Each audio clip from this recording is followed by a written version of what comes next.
hari ini, Sekretaris? Nadia izin Bu dan Novel Zaki dari. Oke, terima kasih ya. Sebelum kita memulai pembelajaran hari ini, sebaiknya kita berdoa terlebih dahulu. Ketua kelas, silakan maju ke depan untuk memimpin doanya.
Sebelum kita memulai pembelajaran hari ini, Gue akan menyampaikan beberapa motivasi untuk kalian agar kalian tetap semangat untuk mengikuti pembelajaran kita hari ini. Materi kita ini sangat bermanfaat untuk kalian, untuk menambah wawasan kalian dalam penerapan materi ini dalam kehidupan sehari-hari. Jadi gue harap kalian tetap semangat untuk mengikuti pembelajaran ini sampai selesai. Sebelum memulai pembelajaran, gue akan memberikan beberapa pertanyaan singkat. Yang pertama, kalian pernah melihat orang berselancar? Tahu. Oke, tentunya orang berselancar itu di laut. Ya, di laut. Nah, tahukah kalian gelombang laut itu termasuk jenis gelombang apa? Ada yang tahu? Ya, Dina?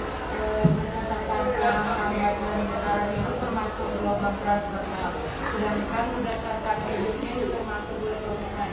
Iya, bagus ya.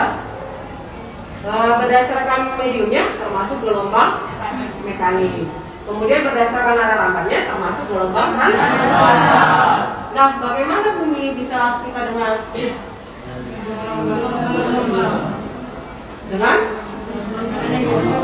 Dengan adanya gelombang yang ditangkap oleh apa? Telinga manusia sebagai indera pendengar. Nah, kalian tahu apa itu gelombang?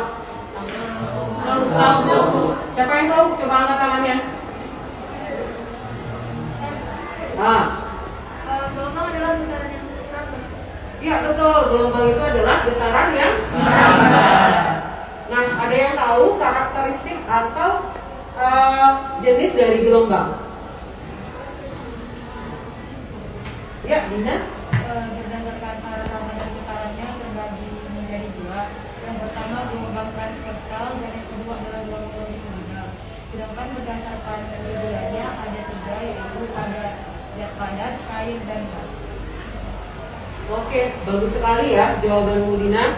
Jadi berdasarkan medium seperti yang tadi dijawab oleh Dina, itu dibagi menjadi dua, gelombang mekanik dan elektromagnetik. Sedangkan berdasarkan arah rampan itu terbagi dua, gelombang transversal dan gelombang longitudinal. Berarti kamu sudah membaca buku sebelumnya ya? Oke, bagus. Anak-anak ibu, dari kuis yang tadi ibu berikan, bagian mana yang paling kalian sukai? Pertanyaan yang mana? Yang mana Fatir? Yang bagian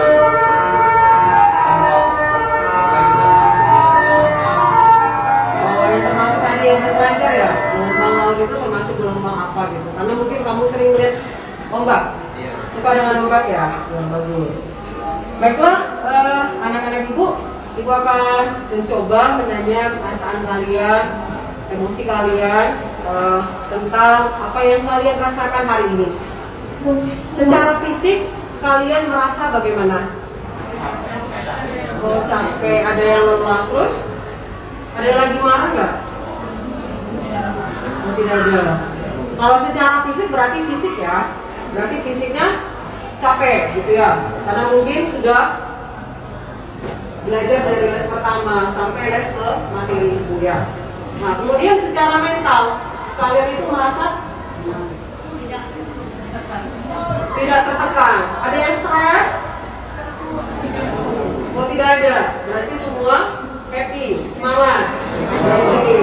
Secara emosi kalian merasa ada yang senang, ada yang lagi sedih nggak? Mungkin lagi baru kena marah mungkin tadi pagi oleh orang tua atau oleh guru. Bagaimana emosinya? Campur aduk ibu, karena banyak sekali ibu kegiatan yang mau dikerjakan. Oke.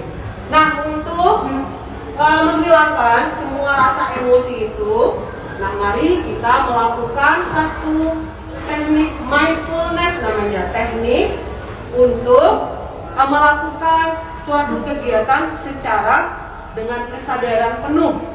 Nah yang akan kita lakukan ini adalah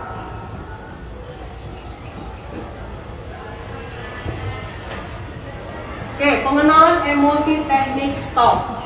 Nah, apa itu teknik stop? Stop, berhenti. Oke, sekarang luruskan semua badannya. Lemaskan. Ya. Tegakkan badannya, jangan ada yang bersandar, tegakkan. Hentikan semua kegiatan, jangan ada yang melakukan kegiatan apapun. Tapi jangan berhenti bernafas, itu bahaya. Oke? Kemudian take a deep atau tarik nafas dalam-dalam. Ayo, tarik nafas dalam-dalam. Keluarkan, hembuskan. Tarik lagi. Keluarkan. Sekali lagi, tarik nafasnya. Oke, keluarkan. Jangan ditahan, nanti bahaya. Keluarkan. Baik. Nah, dari yang tadi kalian lakukan teknik, coba kalian amati apa udara yang masuk ke hidung dan udara yang keluar. Kemudian yang terakhir, proses kalau sudah kalian rasakan ada rasa seperti wah sudah segar nih, berarti kita siap untuk melanjutkan kegiatan selanjutnya. Oke, nah itu bisa kalian terapkan ketika kalian merasa lelah ketika belajar.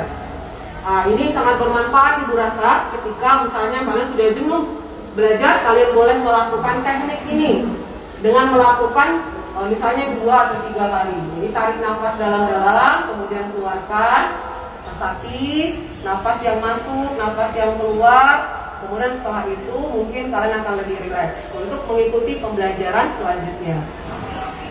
Oke, baiklah anak-anak ibu, coba kalian saksikan video berikut ini. Kemudian kalian amati apa yang ada pada video tersebut, tampilan apa saja. Nanti gue akan tanya ketika kalian sudah menonton video ini.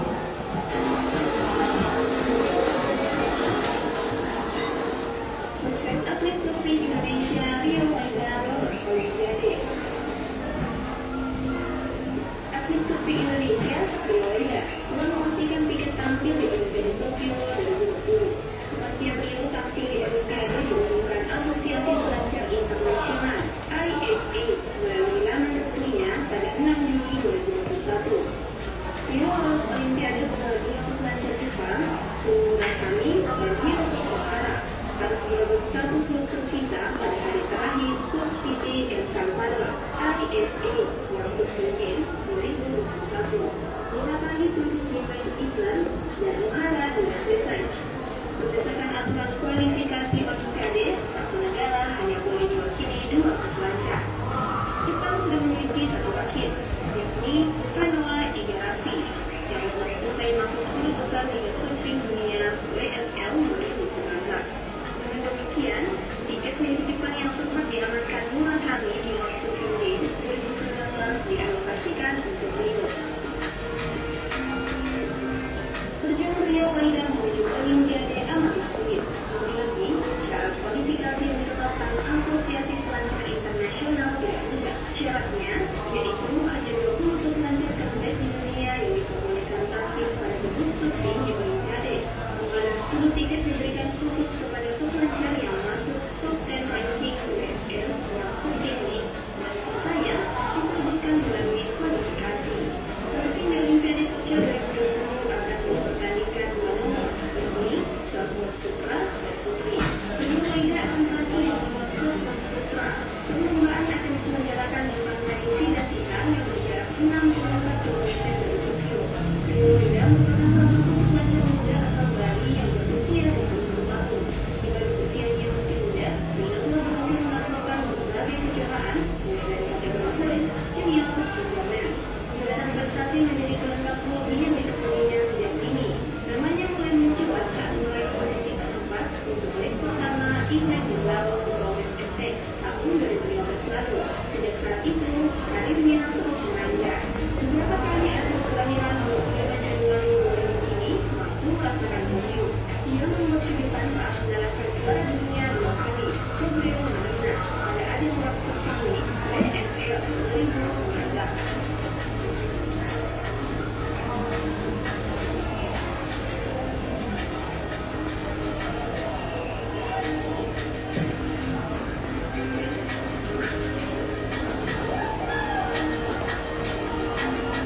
Oke, dari video yang ditampilkan tadi, kira-kira apa yang dilakukan oleh peselancar itu?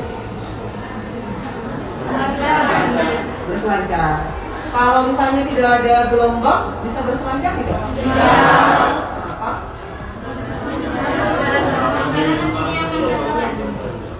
Karena memang kalau berselancar itu pasti harus membutuhkan gelombang laut. Jadi kalau tidak ada gelombang laut, maka berselancar itu tidak akan. Malah kalau misalnya seperti peselancar yang sudah ada itu, malah mereka tertantang kalau bisa gelombangnya itu lebih tinggi lagi. Karena itu suatu kepuasan tersendiri bisa menaklukkan gelombang tersebut. Jadi kalau kita daerah di Sumatera mungkin dulu Nias ya.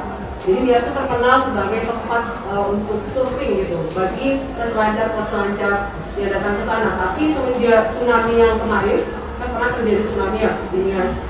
Jadi kurang katanya, ombak itu kurang seperti yang dulu. Nah jadi kalau diperhatikan di video itu tadi tentang seorang peselancar Indonesia yang akan mengikuti Olimpiade. Nah, jadi yang perlu kalian lihat di video itu bahwa peselancar itu harus ada gelombang baru bisa berselancar. Itu poinnya. Jadi gelombang itu ada manfaatnya, tapi ada juga kerugian yang disebabkan oleh gelombang. Misalnya seperti iya betul, gelombang tsunami ya. Jadi itu pernah terjadi di negara kita tahun 2004. Jadi kamu udah lahir belum? Betul. Tapi kamu bisa lihat cuplikan videonya di YouTube seperti apa dahsyatnya gelombang ketika menerjang sampai ke daratan. Berarti gelombang itu memiliki apa? Ayo. Berarti sambil merambat, gelombang itu memiliki energi. Nah, dari mana kita tahu bahwa sebuah kapal tanker itu bisa terdampar sampai ke daratan? Jadi kalau kamu mungkin pernah jalan-jalan ke Aceh, nah, di situ ada kapal di tengah-tengah kota terdampar. Kok bisa ya kapal segitu besarnya itu bisa sampai ke daratan? Itu karena disebabkan oleh dahsyatnya gelombang tsunami. Jadi membuktikan bahwa gelombang selain merambat juga membawa energi. Oke, anak-anak ibu, sekarang kalian duduk sesuai dengan kelompok yang sudah ditentukan. Kelompok 1, kelompok 2, kelompok 3, 4, 5, dan 6. Silakan berkelompok sesuai dengan kelompoknya masing-masing. Nah, itu akan membagikan LKPD untuk kalian mengerjakan tugas-tugas yang ada di LKPD ini secara berkelompok. Silakan bentuk kelengkapannya, kelompoknya. Kelompok 1, rapatkan aja mejanya. Ayo.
Assalamualaikum warahmatullahi wabarakatuh.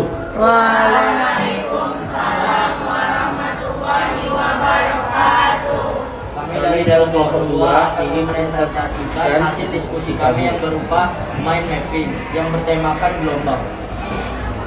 Gelombang adalah rambatan energi dengan tidak disertai perpindahan partikelnya. Gelombang dibagi menjadi dua berdasarkan arah gerak dan arah rambat. Gelombang transversal. Gelombang transversal adalah gelombang yang arah getarannya tegak lurus terhadap arah rambatnya. Gelombang longitudinal, gelombang yang arah getarannya sejajar dengan arah rambatnya.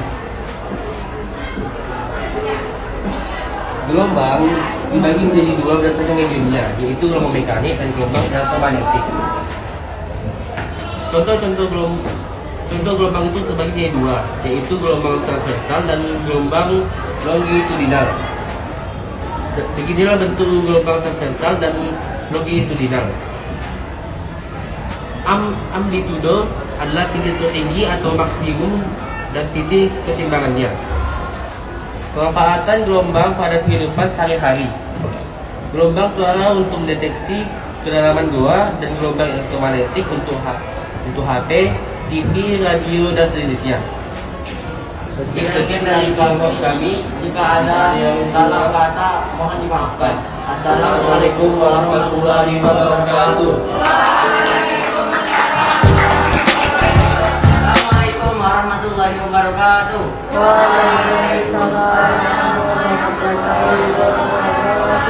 Perkenalkan, nama saya Muhammad Andi Mas Radi dan saya Andika Putra Manikohan. Kita dari kelompok 4 akan mempresentasikan hasil diskusi kami. Apa itu gelombang? Gelombang merupakan getaran yang merambat. Berdasarkan medium, gelombang dibedakan menjadi gelombang mekanik dan gelombang elektromagnetik. Gelombang mekanik adalah gelombang yang memerlukan medium untuk merambat, sedangkan gelombang elektromagnetik merupakan gelombang yang tidak memerlukan medium untuk merambat. Berdasarkan arah rambat dan arah getar, gelombang dibedakan menjadi gelombang transversal dan gelombang longitudinal. Gelombang transversal adalah gelombang yang arah rambatannya tegak lurus dengan arah getarannya. Sedangkan gelombang longitudinal adalah gelombang yang arah rambatannya sejajar dengan arah gerakannya. Contoh dari gelombang adalah ombak dan gitar. Berdasarkan medium, karakteristik gelombang gitar adalah mekanik. Dan berdasarkan arah rambat dan arah getar, karakteristik gelombang gitar adalah longitudinal. Manfaat dari gitar adalah sarana penghilang stres. Dan gelombang laut berdasarkan medium merupakan gelombang mekanik. dan berdasarkan arah rambat dan arah getar merupakan gelombang transversal. Manfaatnya adalah hasil diskusi dari kelompok 4. Terima kasih atas perhatiannya. Assalamualaikum warahmatullahi wabarakatuh. Waalaikumsalam warahmatullahi wabarakatuh. Oke, Bapak dan Ibu, ini adalah kita gunakan gambar-gambar di PPT. Coba kalian perhatikan gambar yang ada di slide ini. Ini gambar apa? Gelombang tsunami. Yang satu lagi juga sama, juga gelombang tsunami. Dan jika kalian berada dalam situasi, misalnya seperti kondisi yang ada pada gambar, apa yang harus kalian lakukan? Coba yang memberikan pendapatnya angkat tangannya. Ya, coba jadi mudah. Berdoa. Ada lagi? Menyelamatkan diri atau berlari ke dataran yang lebih tinggi. Iya, bagus. Selain berdoa, menyelamatkan diri ke tempat tentunya ke tempat yang lebih tinggi. Ya. Itu kan sebelum tsunami nanti ada tanda-tandanya itu. Jadi saat kita melihat tanda-tandanya, lebih baik selamatkan berkas-berkas penting dulu seperti ijazah, akte, tanggal keluarga, dan lain-lain. Baru melarikan diri. Iya, bagus. Tapi kadang-kadang kalau lagi panik, lihat semuanya gitu ya. Yang penting selamat dulu.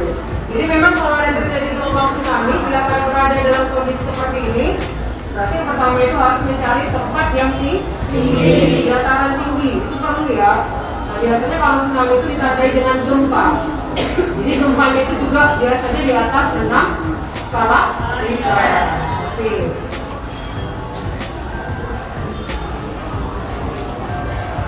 Baiklah anak-anak ibu, tadi kalian sudah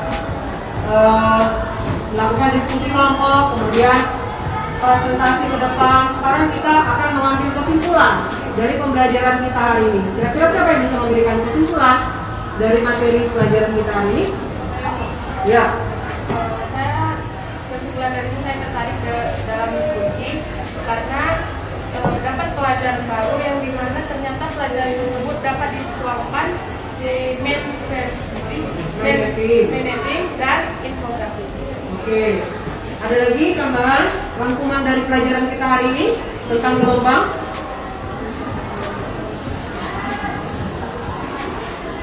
Ada nggak tantangan-tantangan tadi yang kalian hadapi ketika membuat mind mapping atau infografis?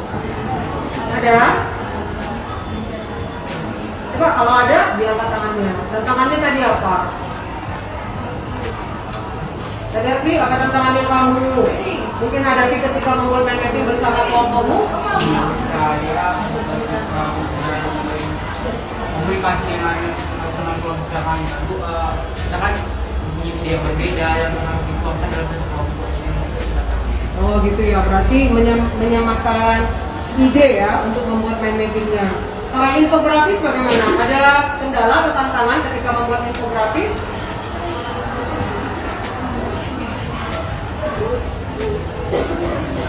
Mungkin karena pemakaiannya di HP ya, jadi agak sedikit sulit ketika mengambil kata-kata di apanya ya, di infografisnya.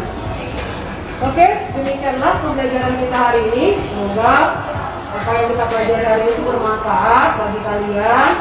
Dan akhir kata, Ibu mengucapkan Assalamualaikum warahmatullahi wabarakatuh.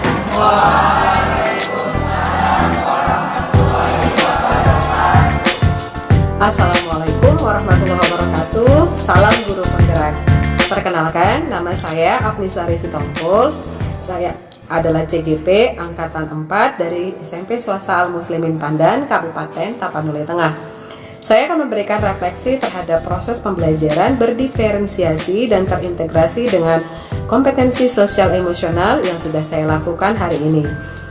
Dari proses pembelajaran yang sudah saya lakukan, saya sangat bersemangat dan merasa bahagia karena bisa menghasilkan proses pembelajaran yang menyenangkan bagi murid-murid saya, di mana saya menciptakan proses pembelajaran yang sesuai dengan kebutuhan murid saya masing-masing. Nah, pada pembelajaran hari ini, saya mencoba